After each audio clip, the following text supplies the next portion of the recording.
তো তোমরা আশা করি থাম্বনেল দেখে বুঝেই গেছো আমি কি বানাতে চলেছি।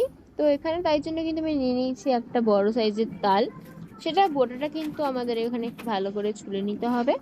এবার কিন্তু আমার উপরের খোসাটা ছাড়িয়ে নিচ্ছি। তো তোমরা কিন্তু এখানে একটু পাকা দেখেই তাল নেওয়ার চেষ্টা করবে, তাহলে কিন্তু উপরের ছোলাটা ভালো ছাড়ানো যাবে। তো আমাদের কিন্তু এখানে খোসাটা ছাড়ানো হয়ে গেছে। এবার কিন্তু এর যে আটিগুলো থাকে সেগুলো কিন্তু আস্তে আস্তে করে আমাদের আলাদা করে নিতে হবে। তো এখানে কিন্তু আমাদের 3টে আটি হয়েছে।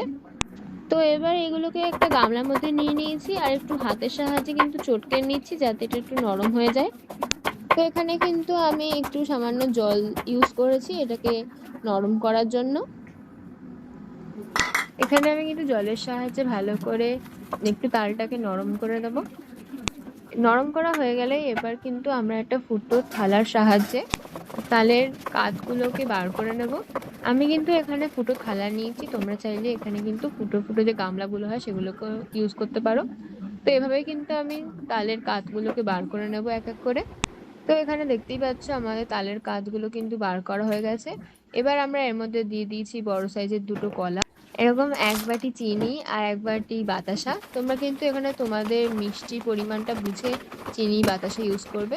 আর এরপর কিন্তু আমরা দিয়ে দিয়েছি একদম অল্প পরিমাণে নুন। এবার এখানে কিন্তু আমি একটু হাতের সাহায্যে বাতাসাগুলোকে ভেঙে নিচ্ছি যাতে একটা তাড়াতাড়ি ভালোভাবে গলে যায়।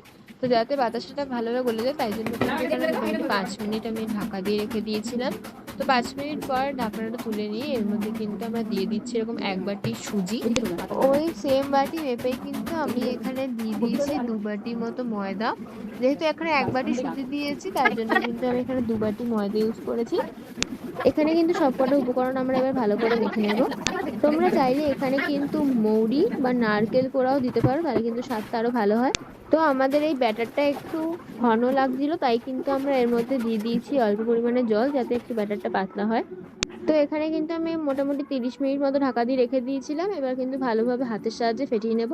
তো তোমাদের কাছে যদি টাইম না থাকে তোমরা কিন্তু এখানে 10-15 মিনিট ঢাকা দিয়ে রেখে তারপরে কিন্তু একটুখানি বেকিং সোডা দিয়ে ওর মধ্যে দিয়ে ভালোভাবে ফেটিয়ে নিতে পারো। তো আমাদের কিন্তু এখানে তেল গরম হয়ে গেছে। এবার কিন্তু আমরা তেলের মধ্যে একটু গোল গোল করে বড় বড় করে কিন্তু আমি দিয়ে দিয়েছি। তো এরকম আমাদের কিন্তু লো টু মিডিয়ামে করে ভেজে নিতে হবে।